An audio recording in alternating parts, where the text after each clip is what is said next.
Narito na ang Ratsyada Balita.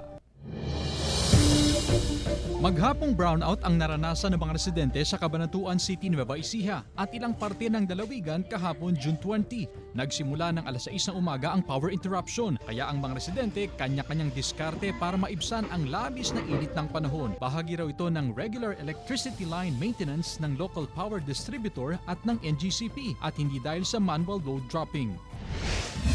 Pinagsisita ng mga otoridad ang mga motoristang nahuling walang suot na helmet maging ang mga walang dalang lisensya sa bayan ng San Jacinto, Pangasinan. Ayon sa PNP, paraan nila ito para mabawasan ang anumang aksidente sa lugar. Isa rin sa mga dahilan ng matinding aksidente ang hindi pagsusuot ng helmet ng mga motorista. Kaya panawagan ng PNP sa mga motorista, lalo na sa mga dadaan sa bayan, mahigpit ang kanilang implementasyon ng No Helmet, No Travel policy.